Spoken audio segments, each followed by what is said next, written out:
Hello, welcome to the Talking City podcast, coming to you from the Manchester Evening News. My name's Joe Bray, joined by Simon Bajkowski. It's a lovely snowy day for all those footballers when they're training. If they are training today, we're nice and warm inside, and another City win against West Ham. Not been really something we can talk about a lot. Back-to-back wins. I think it's October. You've got to go back to for 2 wins in a row.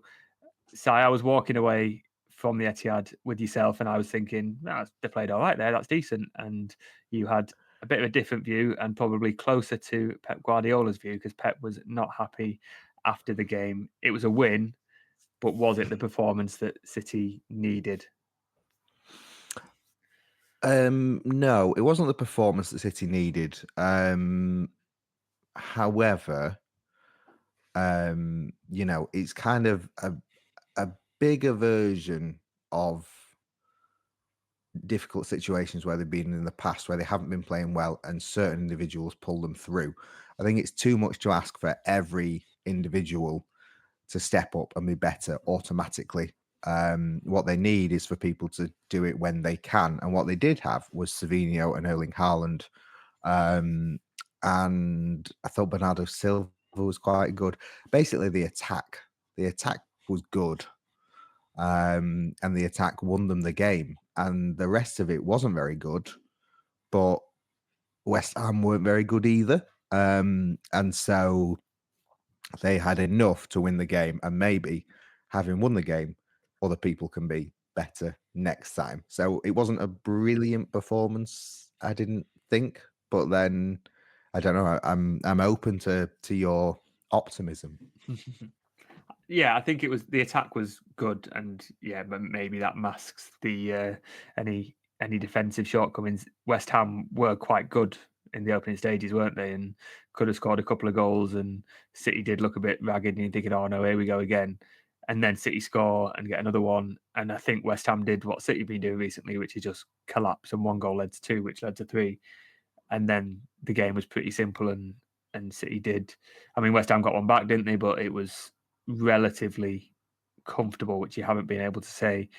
I thought when Pep was saying what he said afterwards, it was probably about 6-7 weeks worth of frustrations waiting for an opportunity for him to air those frustrations from a position of sort of confidence, not confidence, but a position of you've just won a game, you've won 2 in a row. If he'd slammed the team at Leicester, you're thinking, well, they've still only just won one game. It's back-to-back wins now, and you can say that it's probably exactly what he's been saying to the players in the background. But he does choose his moments, doesn't he? When he criticises the team, for example, the famous one's the Tottenham one where they came back to win, and he literally said, "I wouldn't say this if we'd lost. I wouldn't do all the happy flowers stuff." So it wasn't a rant on that level, but it felt like his criticism of we are not back. We've still got a lot of distance to go, and the team aren't passing, and they're making it hard for themselves. It felt like it was pointed in that direction of I can say this because we've won, and I would never say it in the 6 weeks previous when we've not been winning. Yeah, I think it was more in relation to the questions, to be honest. I think he sort of took issue with the idea of, oh, City are back and now they're going to win 15 games. At Leicester, he said we weren't good. The performance wasn't good. Leicester were better for 50 minutes. When they beat Nottingham Forest, he was asked, what was different, and he said the result. So he's not said all the way through that the performances are there. He has defended them a bit more when they've been very poor or they've lost, or he's put the spotlight on him, and this was him firmly putting the spotlight on the players, having said on Friday, "Oh, I'm to blame, blame me, it's all me." He then turns around on Saturday and says, "I can't do anything in the game. It's the players who are there for 90 minutes." So you're like, right, okay. But yeah, it feels like he's talked about the mentality and how difficult it is for sort of the players' heads. I think Bernardo spoke recently about the players not realizing how bad it was when they were playing, or not realizing that their levels were dropping. Like, the last thing the manager needs is for the players to read a load of things saying, "Oh, City are back. They've won 2 in a row. They can now win the next 20." Like, no, he needs them to understand that their performance still needs to be better, because it does. So I think that's where it was coming from, really. I would say the start of the answers were definitely like, "No, what do you mean we're back? Not a chance." And then I think he saw the opportunity to get those things off his chest, and he is always very tactical, isn't he? When whatever he says in a press conference, he'll sometimes take a second to pause and think about what he's going to say and why he wants to say it and who to even. I think the fact that he said that there, I think does carry a bit of weight, because I think it's the first time he's had a chance to go that deep into the players, not just sort of tactics or anything, but it felt like a challenge to the players. And like you said, he said, I can do everything before and after the game, but I can't do anything at 3 o'clock on a Saturday. And whenever kickoff is, the responsibility is on them, and that's a departure from what he's been saying, because he's got to defend the players when they're losing. He's got to tell them that they're brilliant and blame the injuries and everything. It is when they start winning that he's got to bring those standards back up. And no, I would agree the performance wasn't great. I do think it was better than Leicester, which I thought was better than previous games, but it's managing that as well, and seeing how Pep's going to manage what he will hope is a return to form and a return to out of the sort of mess that they got themselves in. And I think he's saying, right, we're on the way out, but it's up to you to get us out and do what you've done so often. And yeah, there might be help in the transfer market, there might be sort of players coming back, but I think he wants to see something from the players who might not have been there in the last few weeks, to say, come on, over to you. Do you think they're on the way out? I think there is enough in the performances in the last couple of weeks, and I know Leicester weren't very good, West Ham weren't very good, but I think there has been enough to see a couple of players coming back to form. And if it's as simple as get the ball to Savinho to cross to Haaland, that's all you need sometimes.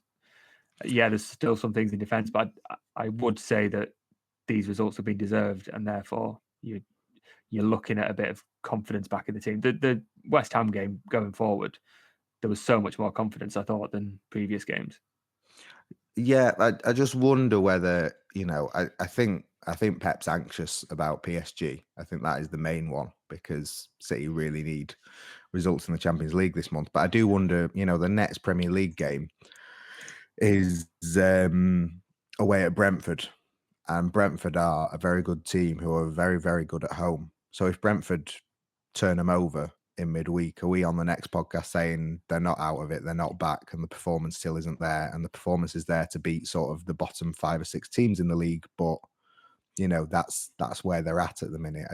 Not to say that they're not coming out of it, because I do think there has been improvement in the last 2 games, but whether there is enough improvement and whether there has been enough improvement to beat a very good side rather than a very bang average side who are in the process of sacking the manager or whatever. I think maybe that is the kind of the leap that Pep wants them to make over the next week or 10 days.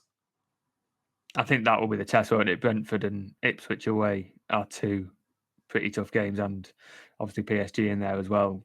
That will be a test of how if they have got any confidence back, and if they can get those mistakes out of the defence. And yeah, it wasn't great to see the changes, and then West Ham do pull one back. It's a consolation when you're winning 4-0, but it's still happening. Those mistakes are still creeping in. So I do think that they look a different team the last couple of games, in terms of, you saw them at Leicester and they were celebrating, and they were just like, oh my God, we've won again. This is good. And then I thought, I was surprised to see so much negativity after West Ham. I will be honest. And yeah, maybe watching Match of the Day and stuff and thinking about it, I can see that there are still those mistakes. I just think it was all right. They did what they needed to do. Haaland played well, Savinho, Foden, and like, if you just have enough of those players doing the right things at the right time, and what they were doing is not thinking about what they're doing, and that's what they've been getting in the head so much in recent weeks. If you've got Haaland just taking shots naturally, and Foden not thinking about what he's got to do, just playing football, I think you're going to have chances, and you can mask some of the defensive things as well. It's not a perfect team. They're not as solid as they were, but I do think it's better. So get them to Brentford and Ipswich and so on, and see if they can build on that. And it's maybe a bit annoying that they've got Salford, and they could probably do with another team around sort of the mid-table, higher up Premier League to just keep that path going and keep the challenge and keep the pressure on, rather than an ability to change the whole team and play loads of youngsters. Yeah. Although, playing it, we've got this situation where I don't think Kyle Walker has won a game since Watford or something like that. He's got an atrocious winning record, and him and Gundogan came on Saturday, and sort of the whole crowd was deflated, and the performance went down. And then you have this whole weird thing where De Bruyne is coming out saying silly things about the crowd and whatever.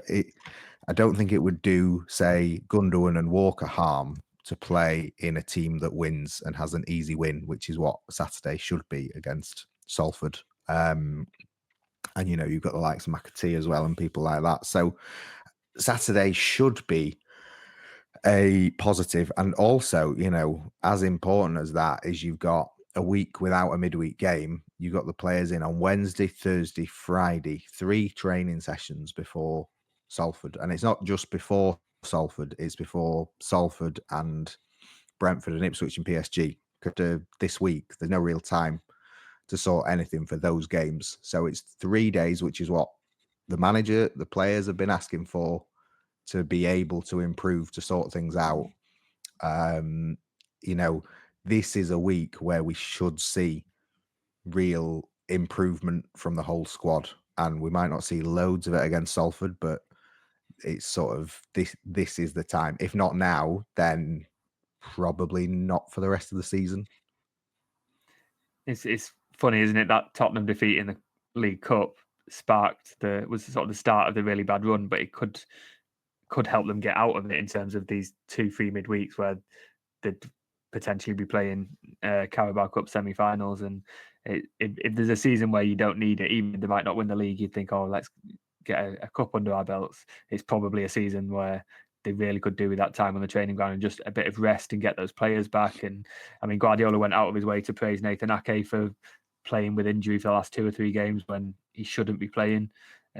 These are the weeks where you can actually rest players like that. And yeah, it would be nice to get them on the training pitch, but if they need a couple more days just to relax and go in the gym and take the massages or whatever they do, I think that could be as equally as important as well. And then you can potentially rest someone like Ake against Salford. You can play Simpson Pusey or someone like that, because then you've got a bit longer time, and it all adds up, and it is a benefit. And as much as I say it would be good to have a Premier League side or someone a bit who would offer a bit more of a challenge than Salford, I do think that there is an argument for that, but also you can absolutely see the benefits of playing a lower league side at home where you should win. You can make changes. You can bring in players who are under fire. You can players like McAtee who haven't played that much. You can rest Haaland and Ake and De Bruyne and players like this, and the benefits are as equal as keeping momentum going and having a challenge with a higher club. Yeah, I think it all works in. Like, there's certainly an argument to say they would like a sort of higher standard of opposition this weekend. But I think if you can add in the feel-good factor from winning games with the important stuff on the training ground, I think Brentford is the really key one. If they can beat Brentford at Brentford and then go on and beat Ipswich, I think they can feel confident they can beat PSG, because of how tough a task it is to beat Brentford at their place. If they don't, then I think it will feel a bit like back to square one, and those doubts that have sort of come into their season will still be there. And I think it's that combination whereby they just need, what would be really good against Salford is if you can make as many substitutions as Guardiola is allowed to, and as many players as possible can feel like they are on the pitch, feeling more like their normal selves. It probably is a game to rest Haaland, but just maybe not. Maybe play him the first 45 or 60 just to, feel like the team is sort of in its natural state, and let them go. But it's just about players feeling their way back on the pitch and also getting themselves back to where they need to be in training. Yeah, I'll pick up on one thing you just said, was that I do think they've been better. I think the confidence is back, but they are also not far away from slipping back in. It feels like it's not fully clicked in terms of putting that bad run behind them.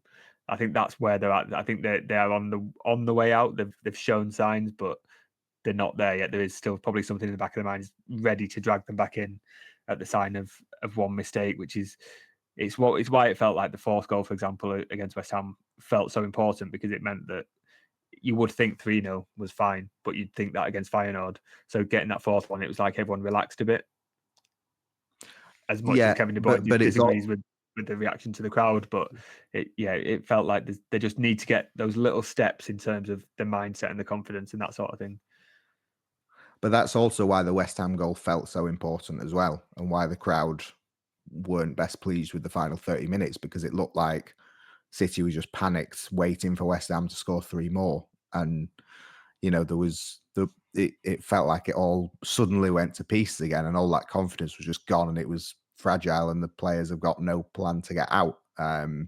If the crowd are anxious, it's because they've seen them collapse to that United team, and they've seen them collapse against Feyenoord, and they've seen, that draw against Everton, where Everton had a 4-on-2 in the last minute to do things. City have not been great in the final 20 minutes of a lot of games during their run. They've looked knackered, and they've played like the knackered. And so fans are probably thinking, here we go again. Pep was certainly looking like that on the touchline. So that is why they're sort of not there yet. And the players, nobody doubts that the players are giving 100%, but it's not. It's still nowhere 100% this City team.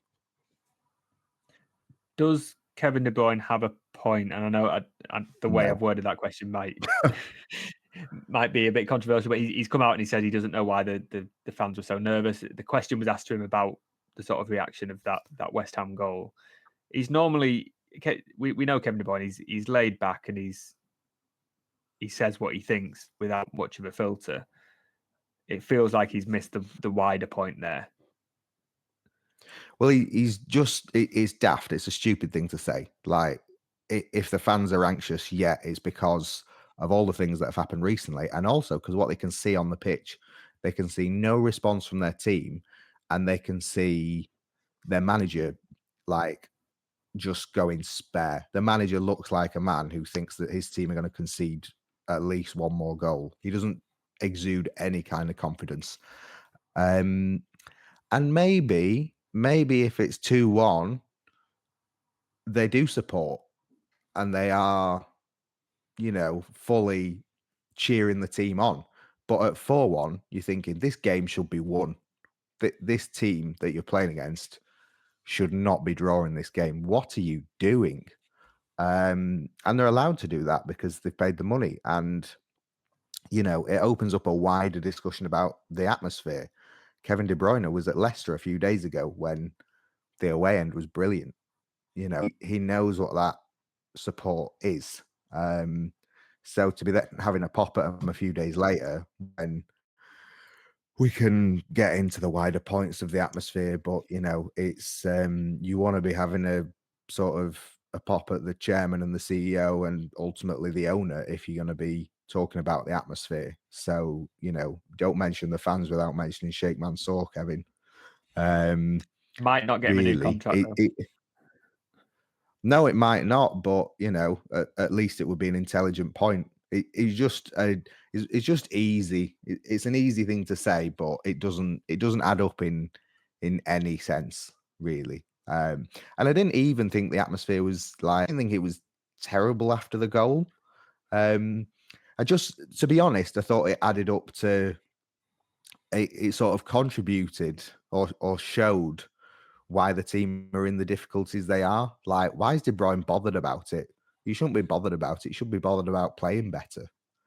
Like City, whenever they start thinking about external factors, their performances go down, and they just need to kind of shut all those things out and just focus on playing better. Because De Bruyne can play better. They can all play better. And it shouldn't be dependent on whether the crowd cheer your name or not. And he's been around long enough to know what the fans are like, and he's also been he's had a front row seat and an active part in the run. So if there is a bit of nerves, like I say, I didn't particularly pick up on anything. I was surprised even that the question was asked. But if there are nerves, he's clever enough to know exactly why.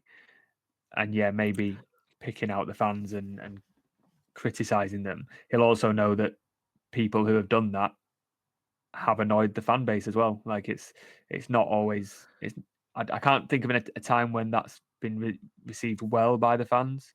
Any fan base, not even City's, just it's not often a wise move. And yeah, surely focus on yourself.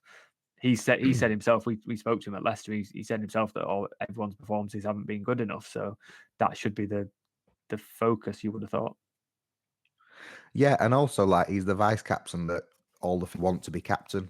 Like, everyone was very happy with the fact that he kept the captain's armband when Walker came on against West Ham. Like he doesn't need to say these things to sort of get people's backs up. The only thing I would say is that, post-match flash interviews with TV, they're very off the cuff. Sometimes you say things that you don't mean. Sometimes, you don't fully think through the questions. But that is the only real defense you can offer, because he is bright enough to understand that it is a silly response to that question.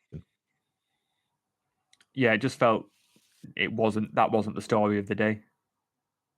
And if that question's asked, you can back that off very easily and say, "No, the fans are always brilliant," because again, they were very good at Leicester and they were good at West Ham. Yeah, or the fans pay the money every week and they're allowed to do whatever they like. We are paid very, very well, far more than they're paid, and we have not been at our best. So if we feel like they're not at their best, well.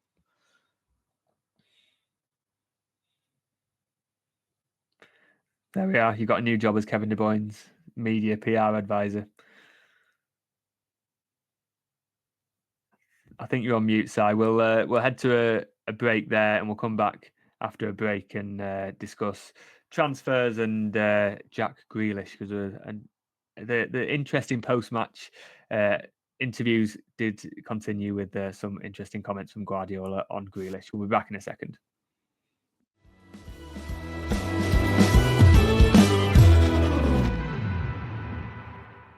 Hello, welcome back to the Talking City podcast, coming to you from the Manchester Evening News. We've given Si a new job as Kevin De Bruyne's PR man, and now Jack Grealish. He came on, didn't he? He was overlooked for James McAtee on the first substitution. He had to watch as Savinho got 3 assists. Now, I'm saying it's 3 assists because he put the cross in for the own goal. I've seen a few people say it's 2, but I would count that as an assist. So I'm giving him that. That's 4 assists and a goal in his last 3 games, and he's won a penalty.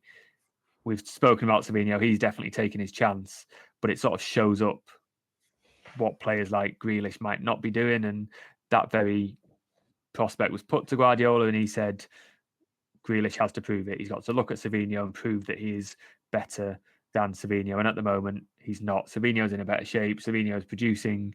Jack Grealish isn't. And that was another comment in Guardiola's press conference that felt like it was maybe a long time frustration, that he was just waiting for the right time. And that right time could have just been because he was asked about it. But it was a very clear challenge to Grealish to show what you've shown in the past. You've been injured, you've been in and out of the team, but you've not been good enough in terms of your end product, and that's a different kind of message we've heard from Guardiola, isn't it? Yeah, it is. And Grealish in particular has been sort of strongly defended by Guardiola a lot. And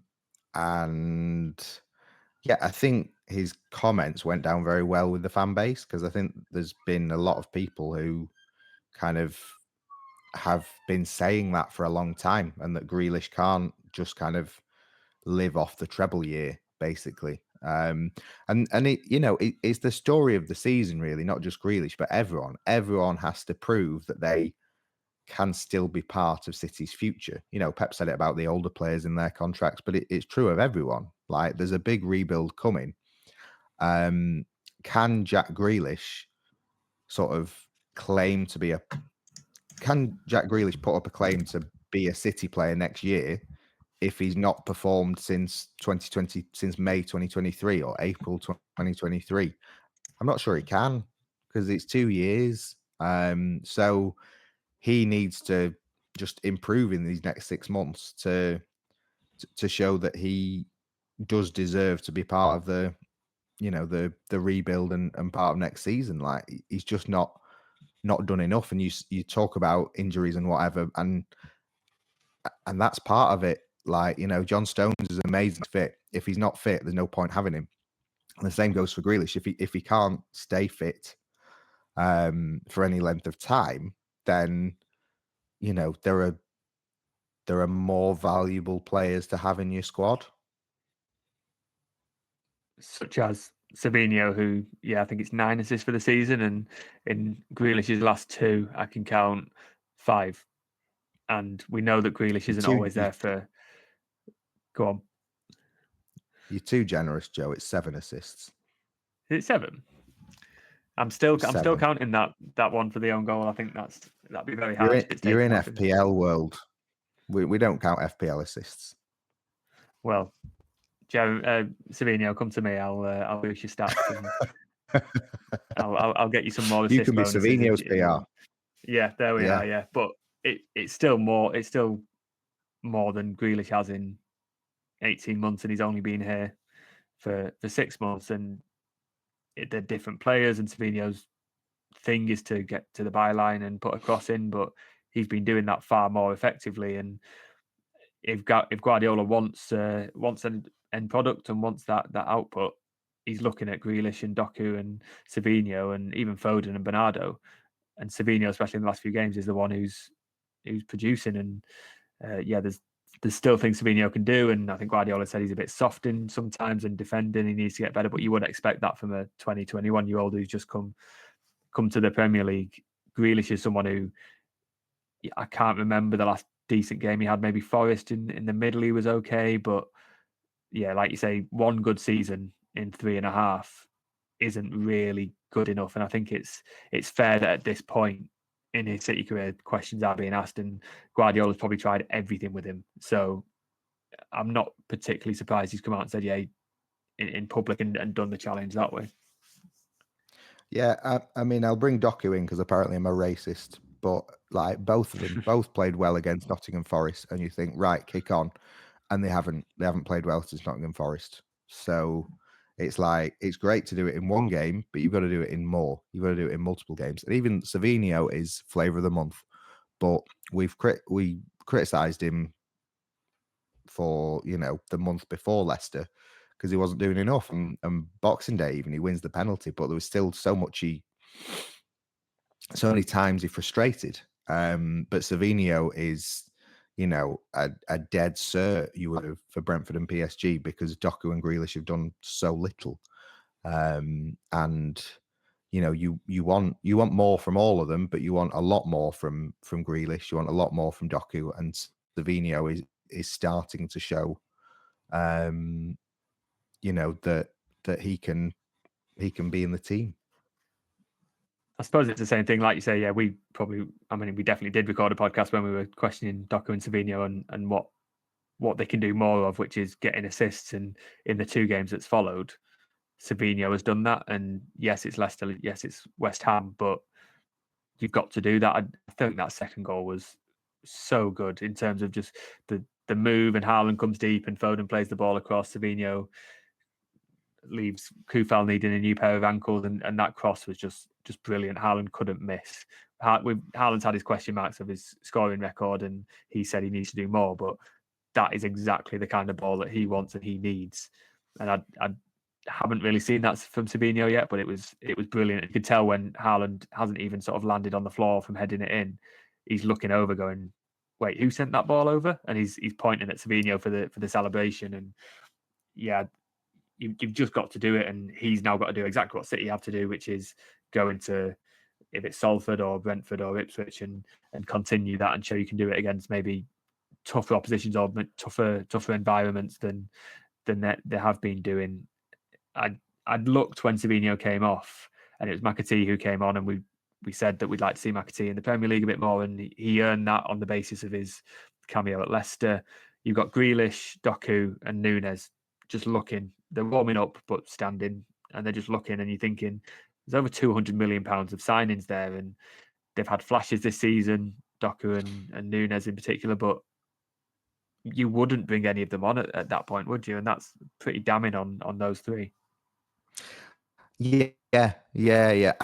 And what I will say is that has shown how easy it is to get in the team.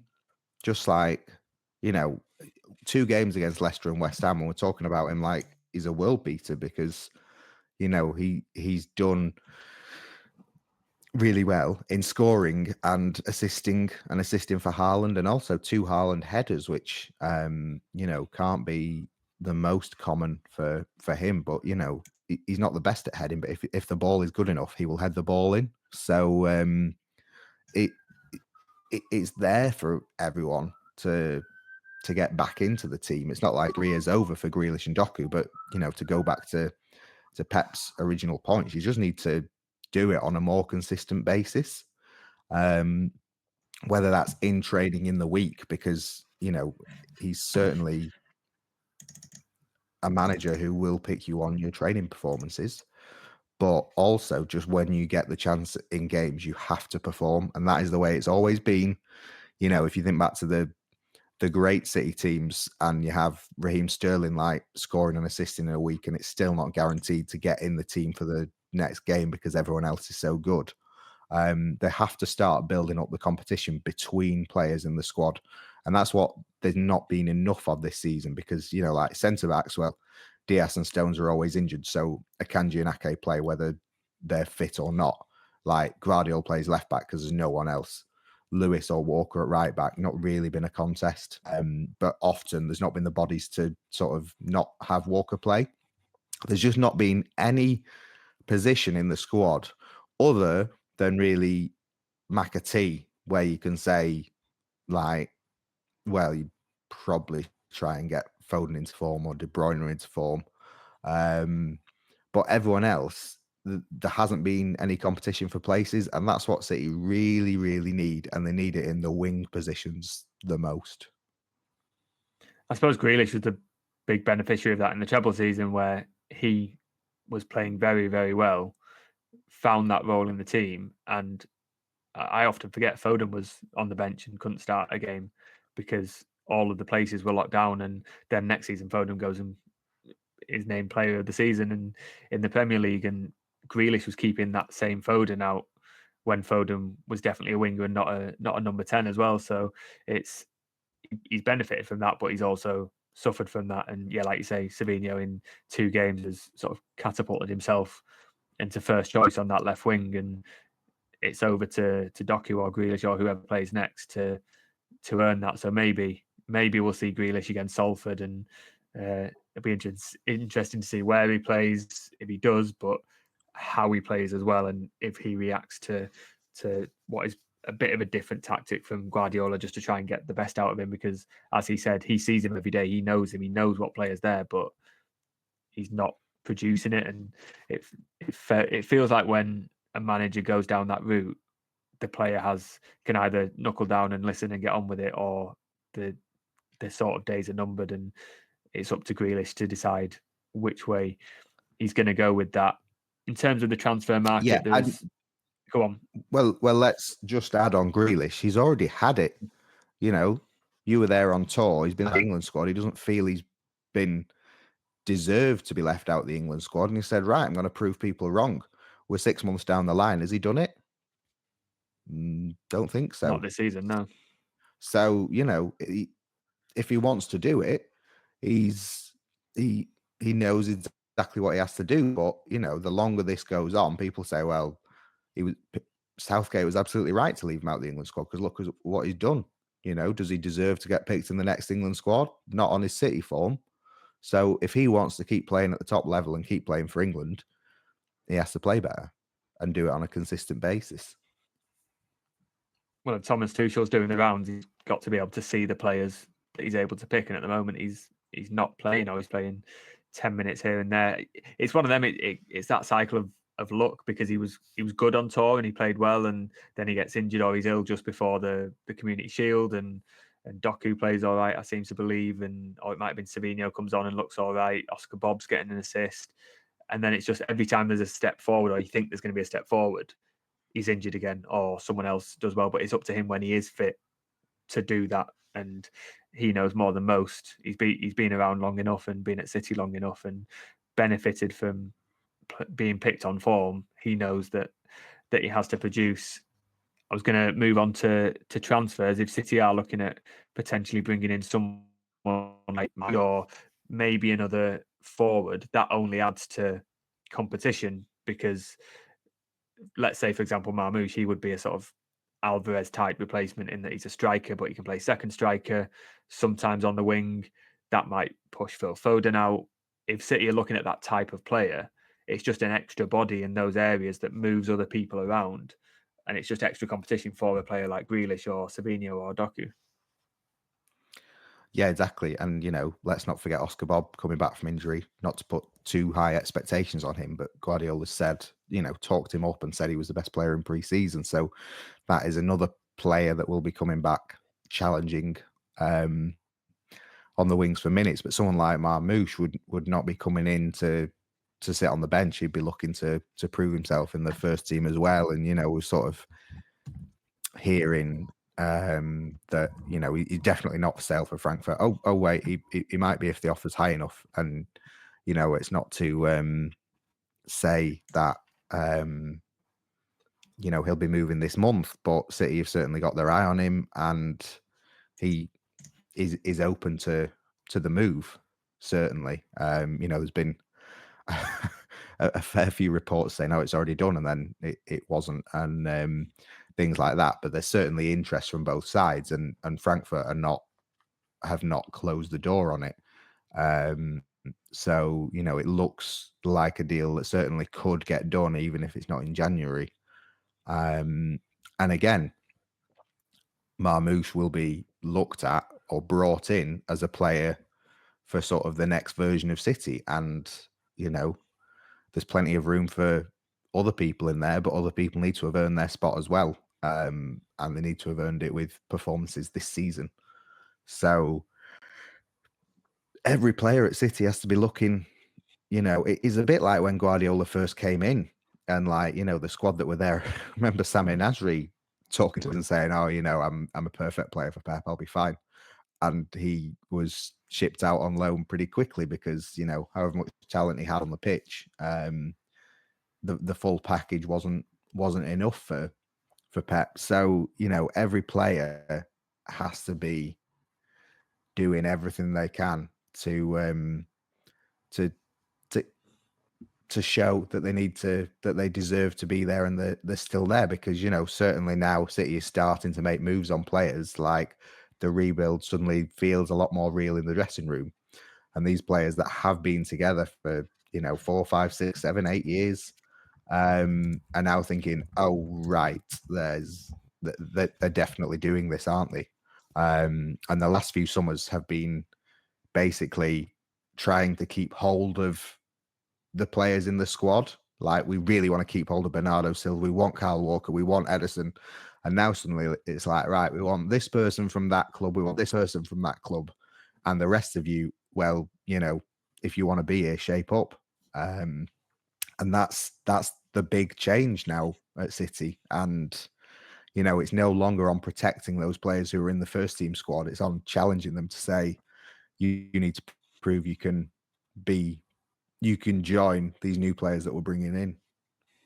It's one of them. It just shows how high the standards are. Like I can see at the end of the season how injuries derailed everything, but it's equally probably reassuring that City are looking at the players and thinking we need more from you, and whether it's injuries or fitness records or performances, and in all the cases we've discussed, it's that's how City need to stay at the top.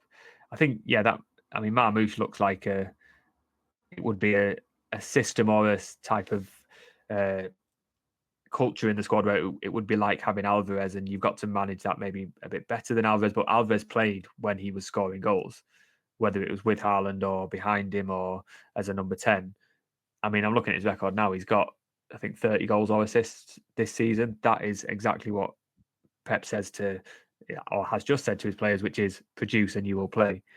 With a record like that, he would play because he's creating goals, and it happened with Alvarez. It's happened with Phil Foden and other players. So it's they're looking at that Khusanov, and that's maybe one for the future. But this is that feels like it's a come in and give us that record now, because that's a really, really good record, and nobody at City can rival that this season. So it's up to those players. They'll be looking at that who are currently there to think, yeah, we might be losing our place here if this lad comes in. Yeah, and even Khusanov comes in saying, you say, look, John Stones, you're much better than Khusanov, but he's going to play. If you're out for the rest of the season, Ruben Diaz, he's going to play instead of you because we can't pick you because you're injured again. I think Nathan Ake is seen as injury prone, but he's played a lot more than Diaz and Stones in the last few months, and it is one of those. Kusanov might not be ready, but if he's available, that's like the first box ticked, and some players aren't ticking that first box. And I suppose Simpson Pusi was the same, and he played because he was available, and then Pep decided maybe it wasn't the right thing to do, but he's still there, sort of ready to be brought in for another opportunity. And like I say, he'll probably play against Salford, and he's got the chance to show again what he can do. And so yeah, it's kind of like nobody is safe at the minute because the levels aren't there.